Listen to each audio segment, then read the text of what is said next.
Al-An'am ayat 70, yaitu Allah memerintahkan kepada Nabi Muhammad SAW dan orang-orang yang beriman agar meninggalkan dan memutuskan hubungan dengan orang-orang yang menjadikan agama sebagai permainan dan bahan senda gurau dengan memperolok-olokkan agama tersebut. Kenapa kita disuruh memutuskan dan meninggalkan hubungan dengan orang-orang tersebut? Karena mereka mengerjakan perintah agama dan melakukan apa yang dilarang oleh Allah itu atas dasar karena mereka ingin main-main dan tidak bersungguh-sungguh. Maka dari itu kita diperintahkan untuk menghindari atau meninggalkan orang-orang yang berlaku seperti itu. Untuk ayat selanjutnya yaitu Quran Surah An-Nisa ayat 36. Dalam ayat ini menjelaskan tentang kewajiban kita kepada Allah dan juga kepada sesama manusia. Perintah dari Allah ini merupakan perintah ibadah, tetapi bukan hanya ibadah ritual saja, yaitu ibadah mahdhah, tetapi juga mencangkup ibadah ghairu mahdhah. Apa sih ibadah mahdhah? Ibadah mahdhah adalah ibadah yang cara, kadar, dan juga waktunya telah ditentukan oleh Allah dan Rasul-Nya, seperti sholat, zakat, puasa, dan haji. Sedangkan ibadah ghairu mahdhah yaitu semua pekerjaan baik yang dikerjakan dalam rangka hanya untuk memperoleh ridho dari Allah. Jadi, kita diperintahkan untuk tidak hanya melakukan ibadah mahdhah saja, tetapi kita juga harus melakukan ibadah ghairu mahdhah. Apa sih contohnya ibadah ghairu mahdhah? Yaitu berbuat baik kepada orang tua, kerabat, anak yatim, orang miskin, dan juga tetangga.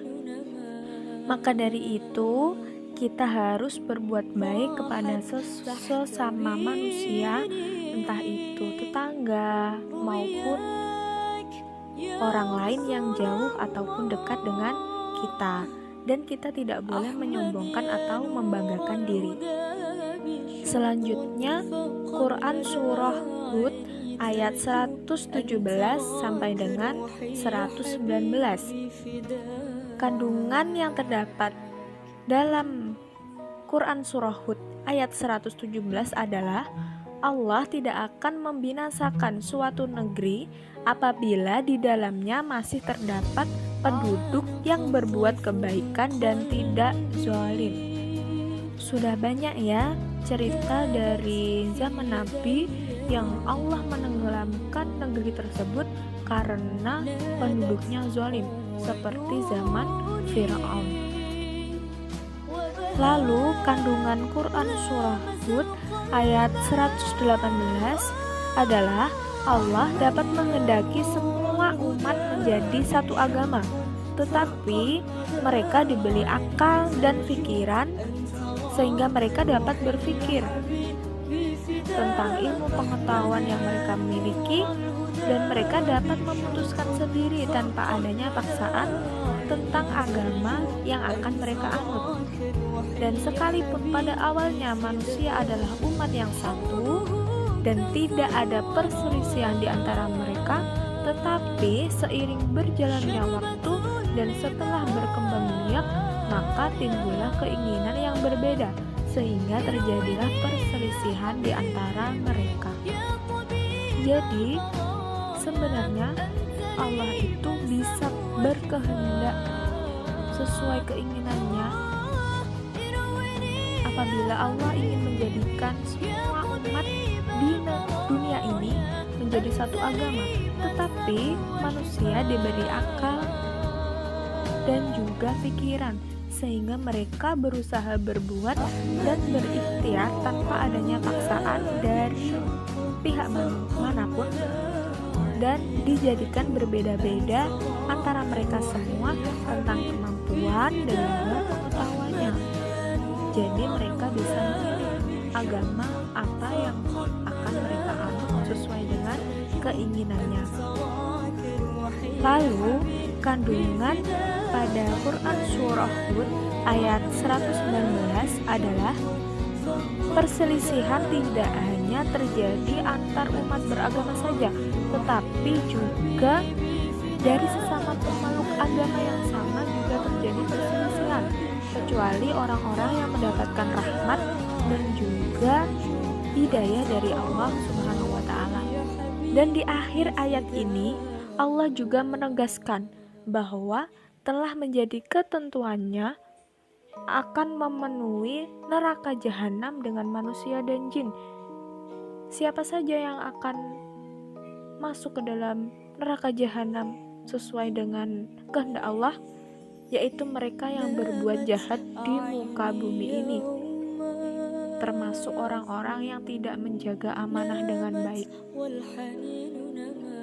Maka dari itu, mulai sekarang kita harus membiasakan diri sejak sekarang dan juga memulainya dari hal-hal terkecil, bahwa kita harus menjaga amanah yang diberikan oleh orang lain kepada kita dengan sebaik mungkin. Pada bab tentang bertanggung jawab menjaga amanah ini, tidak hanya Al-Quran saja yang dibahas, tetapi juga ada hadis yang mengenai bertanggung jawab menjaga amanah. Terdapat 3 hadis dari Imam Bukhari, Imam Abu Dawud, dan juga Imam Bukhari dan Muslim. Bisa dilihat di bukunya masing-masing ya adik-adik.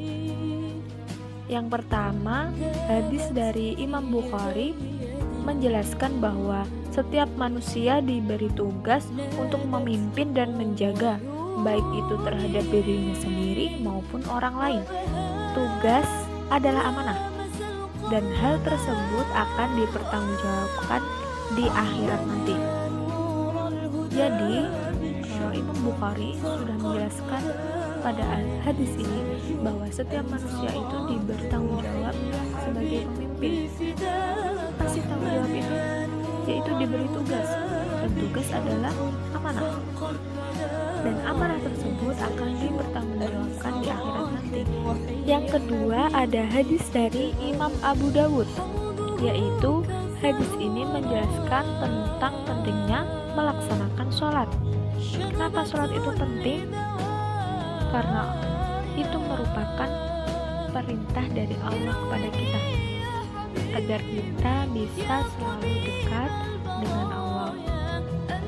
Dan yang ketiga, sekaligus hadis terakhir, ada hadis dari Imam Bukhari dan juga Muslim. Hadis ini menjelaskan bahwa Islam adalah agama yang sangat menekankan tentang persaudaraan dan kasih sayang. Itu tadi ya penjelasan tentang ayat-ayat Al-Quran dan juga hadis mengenai bertanggung jawab menjaga amanah. Selanjutnya, apa saja sih perilaku orang yang bertanggung jawab menjaga amanah? Dalam Quran Surah At-Tahrim, bertanggung jawab menjaga amanah dapat tercermin melalui apabila kita selalu taat dan patuh melaksanakan perintah dari Allah dan meninggalkan larangannya. Dan tidak hanya kita sendiri, kita juga harus mengajarkan kepada keluarga kita agar senantiasa patuh melaksanakan perintah Allah dan juga menjauhi larangannya, agar kita dan keluarga kita semua dapat selamat dari api neraka. Jadi di saat kita taat dan patuh melaksanakan perintah Allah, maka dimulai dulu dari diri kita sendiri ya, baru menyuruh orang lain.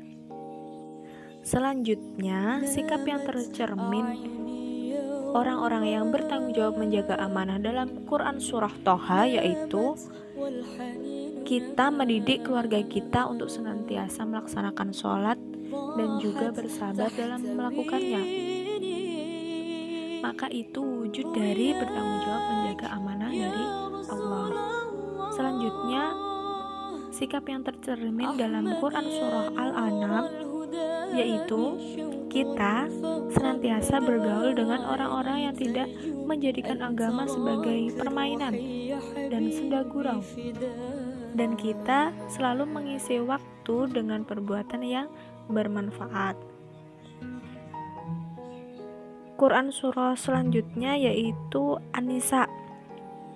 Sikap yang tercermin dalam surah ini yaitu kita harus melaksanakan ibadah mahdoh maupun ghairu mahdoh yang sudah saya jelaskan di awal tadi.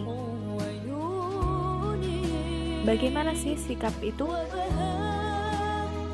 Kita harus selalu berbakti kepada kedua orang tua, berbuat baik kepada kerabat, berbuat baik kepada tetangga, anak yatim, orang miskin, dan juga teman kita. Dan kita harus menjauhkan diri dari sifat sombong. Dan yang terakhir, Quran Surah Hud. Bagaimana sikap bertanggung jawab menjaga amanah dalam kandungan Quran Surah Hud? Yaitu kita menghindarkan diri dari perbuatan zalim yang menyebabkan kemurkaan Allah, dan kita harus selalu mengoptimalkan atau memaksimalkan akal dan pikiran kita dalam menjalani kehidupan.